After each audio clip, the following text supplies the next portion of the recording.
तो current affairs के आज के सेशन में कई सारे टॉपिक लेकर के आया हूं मैं, और आज के टॉपिक में नेशनल फैमिली हेल्थ सर्वे आपका जो है इससे जुड़ा हुआ डेटा आप लोगों को दूंगा। राष्ट्रीय परिवार स्वास्थ्य सर्वेक्षण की 5वीं रिपोर्ट जारी हो चुकी है और ये रिपोर्ट वैसे 6 मई 2022 को जारी हुई थी। तो इसमें बहुत सारा डेटा है राष्ट्रीय परिवार स्वास्थ्य सर्वेक्षण को लेकर के। इसमें जो है आपका एक तो भारत में स्वास्थ्य की स्थिति क्या है इससे जुड़ा हुआ डेटा है, जनसंख्या वृद्धि दर क्या है, प्रजनन दर क्या है, ऐसे मुद्दों पर चर्चा की गई है।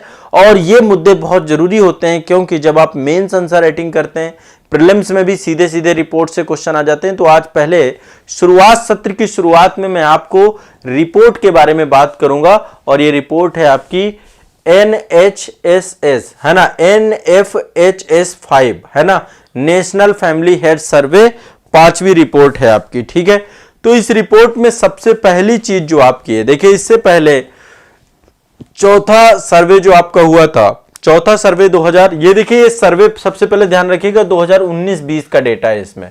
जब चौथा एडिशन आया था, चौथा सर्वे आया था तो उसमें 2015-16 का डेटा था। ठीक है, इससे पहले वाला 2015-16 का था और अभी जो आया है ये 5वां एडिशन 2019-20 का डेटा है इसमें। ठीक है, तो अभी हम हमेशा चर्चा यही करेंगे कि 2019-20 का चर्चा है। अब देखिए इस सर्वे के तहत सबसे पहली काम क्या हुआ है, प्रजनन दर में कमी आई है। प्रजनन दर 2015-16 के समय पे 2.2 होता था, अब 2019-20 में ये घट गया है, घट करके ये 2.0 हो गया है प्रजनन दर।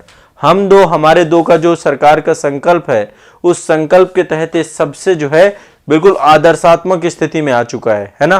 परिवार नियोजन और स्वास्थ्य के तौर तरीकों में इतना सकारात्मक बदलाव आया है कि टोटल जो है अभी भारत की प्रजनन दर जो है इस सर्वे के हिसाब से 2.0 है। देखिए जो TFR है वो TFR जो है मतलब 2.1 जो है सरकार के द्वारा एक लक्ष्य बनाया गया है कि बच्चों का प्रजनन क्षमता दर जो है 2.1 होना चाहिए, लेकिन उससे कम है आपका 2.0 है TFR। ठीक है, तो सबसे पहली बात प्रजनन दर कितनी है हमारी, 2.0 है। ठीक है, इसके अलावा जो 25 से 49 वर्ष की महिलाओं में पहले जन्म के समय औसत आयु जो है 21.2 वर्ष थी। ठीक है, तो 25 से 49 वर्ष की महिलाओं के में जन्म के समय जब पहला बच्चा उनका पैदा होता है उसकी औसत आयु जो है लगभग 21 वर्ष के आसपास होती है, 21.2 वर्ष।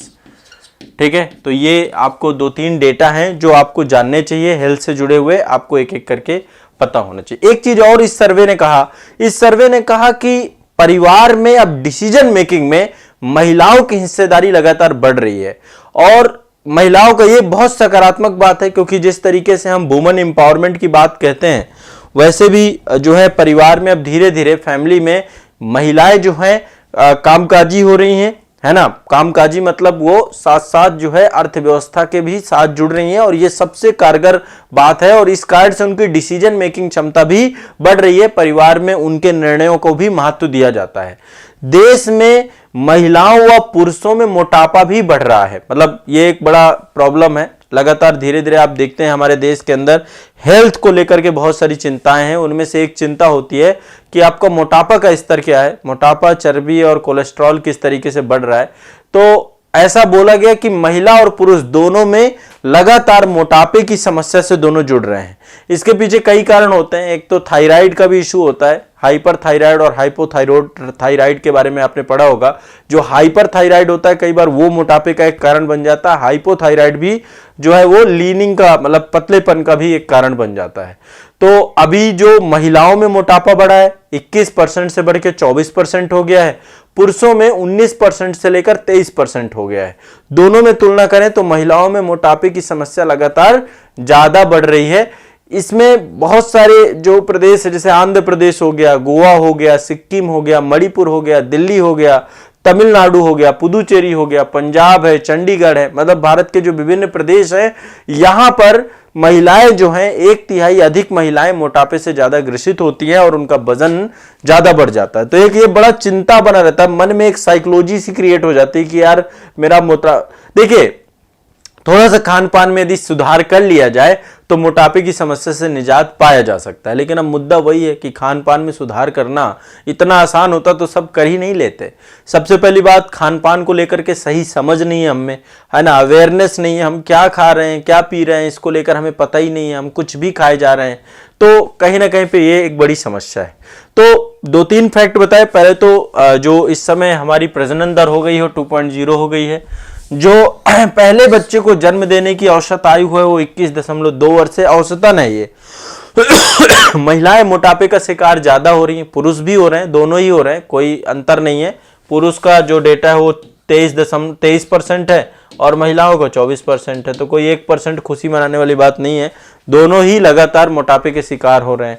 सरकार के द्वारा जनसंख्या को नियंत्रित करने के लगातार प्रयास किए जा रहे हैं और इसके साथ लोगों के अंदर जो है एक ये अवेयरनेस भी आई है, सेल्फ अवेयरनेस आई है कि कम बच्चे पैदा किए जाएं और वो बच्चों को स्किल्ड और रोजगार बनाने के लिए उनको काम किया जाए। अब देखो, इसके लिए गर्भ निरोधक जो है उनके लिए सरकार के द्वारा काम किया गया। लगभग 67% गर्भ निरोधन का प्रयोग परिवार नियोजन की तरफ लोगों के द्वारा, इन सभी कारणों से जो है जनसंख्या वृद्धि एक बड़ी समस्या है।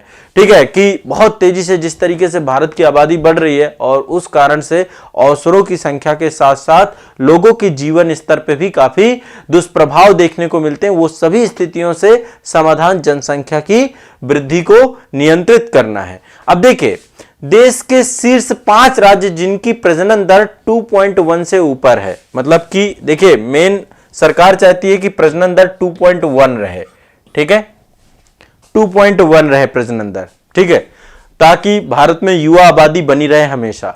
इनमें से बहुत सारे स्टेट ऐसे हैं जिनकी प्रजनन दर 2.1 से ज्यादा है, जैसे बिहार की प्रजनन दर जो है सबसे ज्यादा बिहार में ही है, 2.98% है आपकी, 2.98, ठीक है। बिहार के बाद दूसरा, बिहार के बारे में आपको पता भी है कि सबसे ज्यादा बिहार में आपका जो है जनघनत्व भी है। भारत में अभी जब नई जनगणना आएगी तो उसमें और देख लेंगे, जनघनत्व डेंसिटी बहुत ज्यादा है बिहार में, है ना, वहां पे बहुत ज्यादा, जितना लैंड एरिया है उससे ज्यादा वहां की पॉपुलेशन है, ठीक है। इसके बाद है मेघालय। वैसे पॉपुलेशन के आधार पर हमारा उत्तर प्रदेश सबसे बड़ा स्टेट है। मेघालय का भी जो है TFR बहुत ज्यादा है, प्रजनन दर बहुत ज्यादा है मेघालय। ये थोड़ा सा टॉप 3 स्टेट लिख लीजिए। मेघालय का TFR है 2.91, प्रजनन दर आपका 2.91 है, ठीक है। होना कितना चाहिए? 2.1 सरकार का है। इसके बाद हमारा उत्तर प्रदेश है, उत्तर प्रदेश का है 2.35, ये ठीक है, टॉप 3 में ये आपके स्टेट आते हैं। फिर इसके बाद झारखंड और फिर मणिपुर का नंबर आता है, ठीक है। इसके बाद है आपका झारखंड और फिर आपका मणिपुर। तो ये आपको एक डेटा याद रखना है। सबसे ज़्यादा प्रजनन दर आपकी हमारे बिहार में है, यूपी तीसरे नंबर पे है, मेघालय दूसरे नंबर पे है, एक बार ये ध्यान रखना है, ठीक है। तो बिहार और मेघालय में प्रजनन दर सर्वाधिक है। सबसे कम कहाँ है? सबसे कम है आपके सिक्किम में।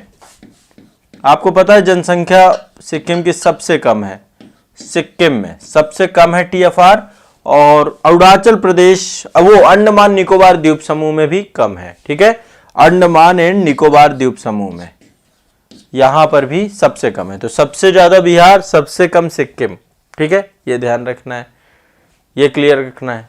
अब देखो, जब 1992-93 के दौर पे प्रति महिला 3.7 बच्चों को जन्म देती थी उस समय, मतलब 3.7 बच्चे औसतन है, TFR जो निकालते हैं हम लोग, प्रजनन दर की बात करते हैं। अब ये घट गया है 2019-20 में, यही आपका 2.1 हो चुका है ग्रामीण क्षेत्रों में जहां पे महिलाओं के द्वारा 1990 के दशक की बात कर रहे हैं, 1992-93 में जहां पर 3.7 होता था वो घट के 2.1 हो गया है। बहुत खुशी की बात है कि ग्रामीण क्षेत्रों में स्थिति बदली है। और शहरी क्षेत्रों की स्थिति में तो बहुत बड़ा चेंज आया है। शहरी क्षेत्रों में पहले 1992-93 में 2.7 होता था, अब जाके घट के ये 1.6 हो गया है, ठीक है, 1.6 बच्चे ये आपके हो चुके हैं। अब तो एक बच्चा ही बहुत कुछ है, चाहे लड़का हो जाए चाहे लड़की हो जाए, सब बराबर है। लड़का लड़की में कोई भेद नहीं है, दोनों ही एक हैं। लड़कियां मैं कई मायनों में लड़कों से बेहतर मानता हूं, क्योंकि वो जिस तरीके से अपने माँ बाप को सपोर्ट करती हैं, जिस तरीके से वो फोकस्ड होती हैं और चीजों को बेहतर बना सकती हैं। लड़के भी बेहतर होते हैं, मैं नहीं कह रहा हूं, लेकिन लड़कियां निश्चित तौर पे अपने माँ बाप की ज्यादा सेवा करती हैं। ये मतलब इस चीज में दोहरा नहीं है, ये मैंने देखा है, मतलब रियल टाइम, और ये सही भी नहीं हो सकता, ऐसा नहीं है ना, लेकिन फिर भी मैं मान के चलता हूं कि देखिए माँ बाप की सेवा बहुत जरूरी है। आप अपने लाइफ में कुछ भी बन जाइए कल के दिन, लेकिन माँ बाप को सराखों में बैठा के रखिएगा, ठीक है। उनकी सेवा आजीवन करनी है। कभी भी ऐसा मत करिएगा कि आप उनको जो है दोयम दर्जे का बना दे। जब तक उनके हाथ पांव चल रहे हैं वो वैसे भी आपसे सेवा नहीं कराएंगे, लेकिन सेवा तब होती है जब वो अपने जीवन में असहाय हो जाते हैं, ठीक है। लोग तो छोटी छोटी चीजों को आप सुनाने लग जाते हैं कि मैंने ये कर दिया, मैंने वो कर दिया। उन्होंने आपको जन्म दिया है और जन्म से लेकर के बड़ा किया है। ये दिमाग में बैठा के चलेगा कि उन्होंने जितना अपने कितने सपने बाप जो है अपने बच्चे के ऊपर छोड़ देता है, तो उन सपनों को पूरा करने की जिम्मेदारी आपकी है। ये जरूरी ध्यान रखिएगा, ठीक है। ये बहुत छोटी सी बात है। तो एक सर्वे था आपका, इससे जुड़े हुए क्वेश्चन आप लोगों से पूछे जा सकते हैं।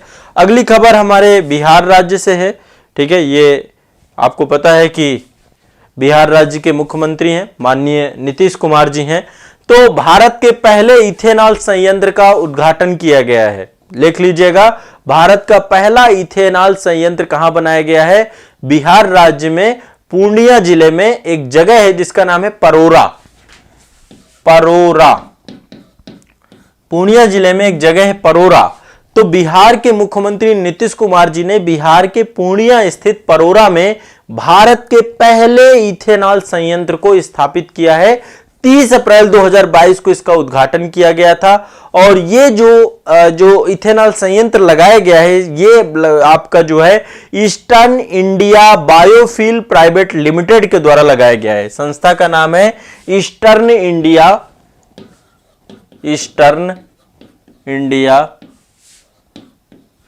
बायोफ्यूल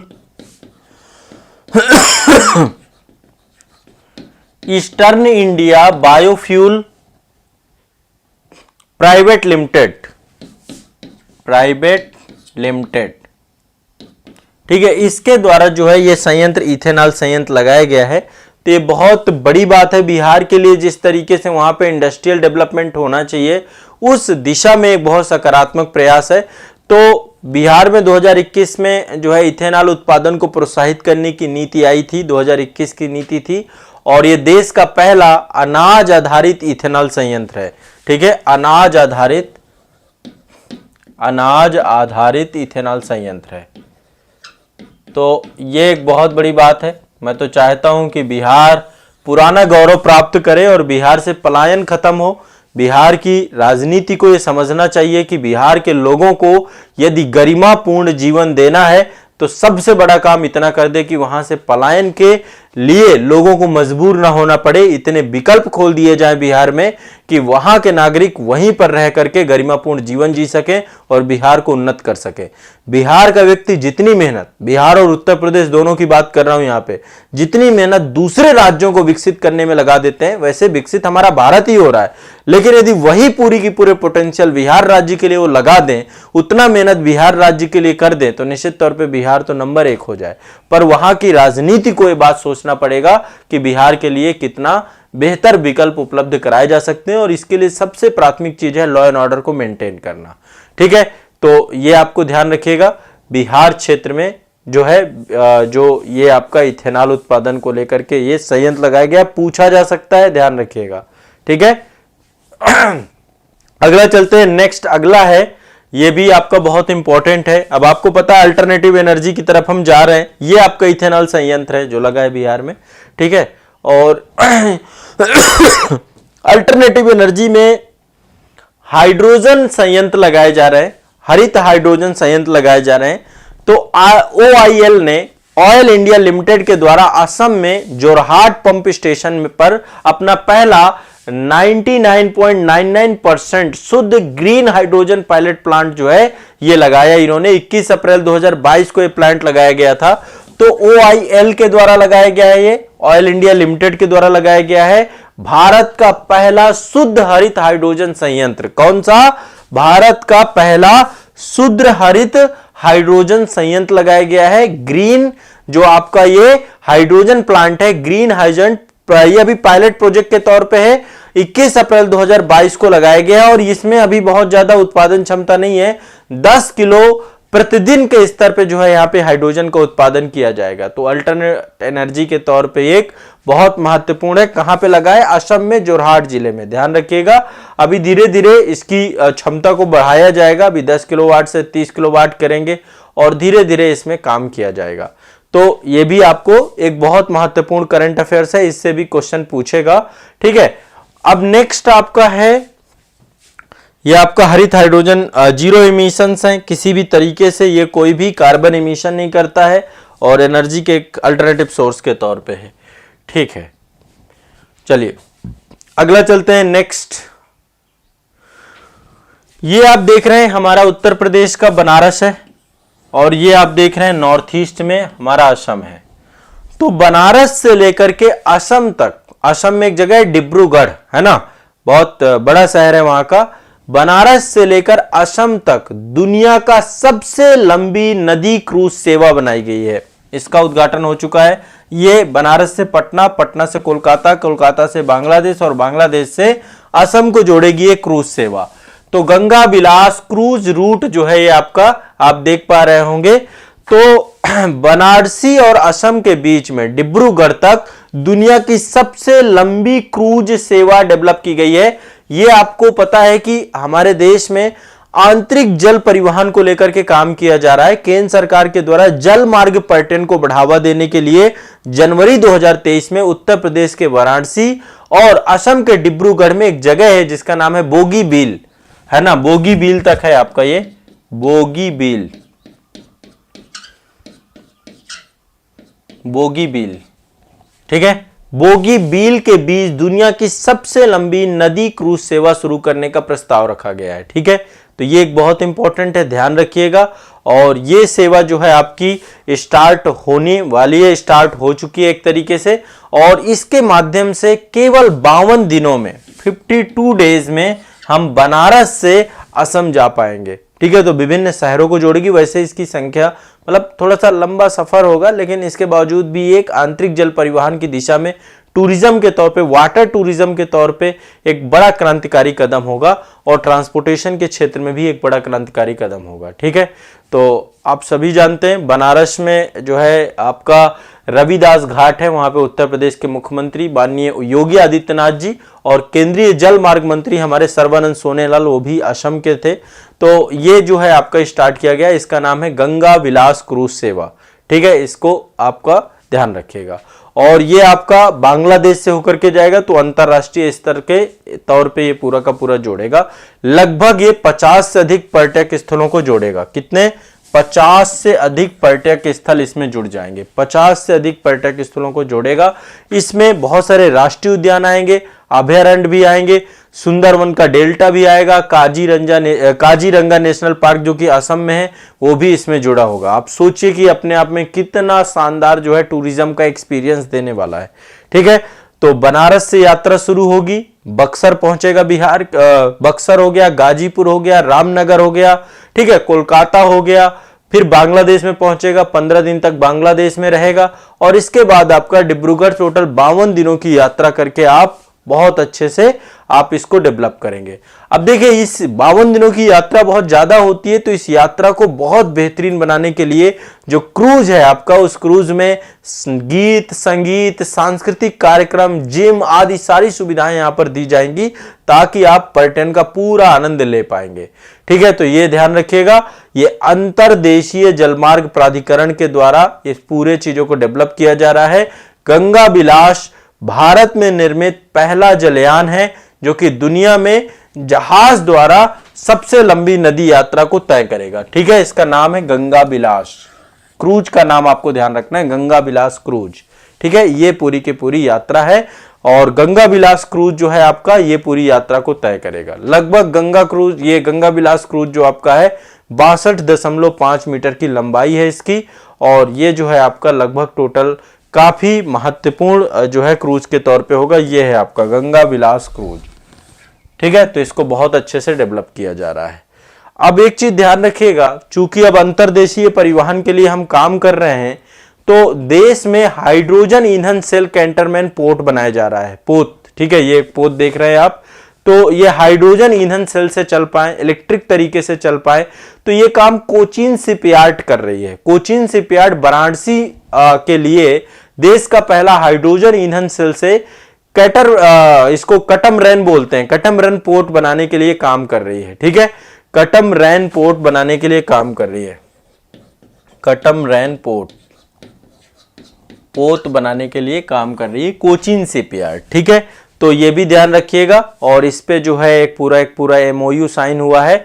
और उत्तर प्रदेश में ये इलेक्ट्रिक है, सारे ईवी के माध्यम से चलेंगे, जीरो इमिशंस होगा इनका। तो ये आपके जो है बनारस से लेकर के गुवाहाटी तक के लिए ऐसे जहाजों का निर्माण किया जा रहा है। तो एक ये भी बहुत इंपॉर्टेंट चीज है कि अभी इनको भी ईवी व्हीकल से ही जोड़ने की चीज की जा रही है। ठीक है, प्रदूषण में जीरो योगदान होगा।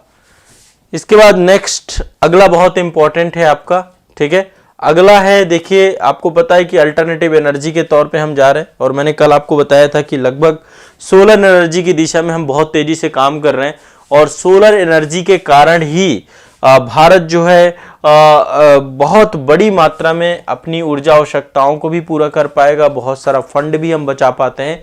तो मध्य प्रदेश के खंडवा में दुनिया का सबसे बड़ा तैरता हुआ सौर ऊर्जा संयंत्र लगाया गया है। ये मध्य प्रदेश के खंडवा क्षेत्र में दुनिया का सबसे बड़ा तैरता हुआ संयंत्र लगाया गया, फ्लोटिंग सोलर प्लांट लगाया गया है। आपको यह ध्यान रखना है। तो जो मध्य प्रदेश के मुख्यमंत्री हैं माननीय शिवराज सिंह चौहान जी की उपस्थिति में इस परियोजना को जो है क्या किया गया है, काम दिया गया है। यह भारत में दुनिया की सबसे बड़ी तैरती हुई सौर ऊर्जा परियोजना है। ठीक है, और इससे भी मध्य प्रदेश की बिजली समस्याओं को दूर किया जाएगा। और लगभग ये 600 मेगावाट की बिजली यहां से पैदा होगी। टोटल कितनी होगी? 600 मेगावाट। 600 मेगावाट की बिजली यहां पे पैदा होगी। ये नर्मदा नदी आपका पड़ता है।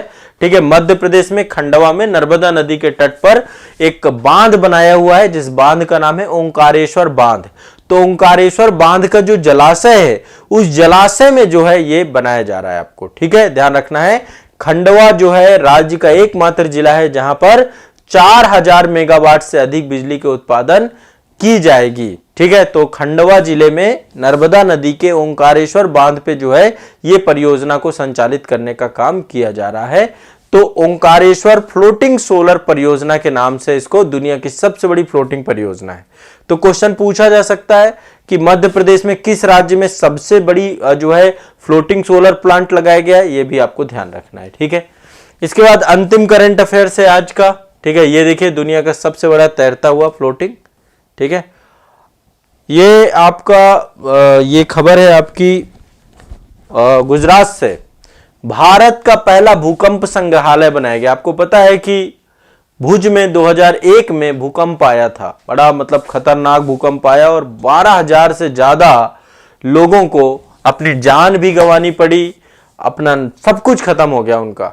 ठीक है, तो भारत का पहला भूकंप संग्रहालय बनाया गया है भुज में। कहां बनाया गया है?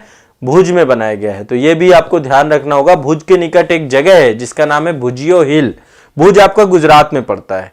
ठीक है, कहां पड़ता है? गुजरात में। तो भुज में आपका भारत का पहला भूकंप संग्रहालय बनाया गया है। क्या बनाया गया? भारत का पहला भूकंप संग्रहालय।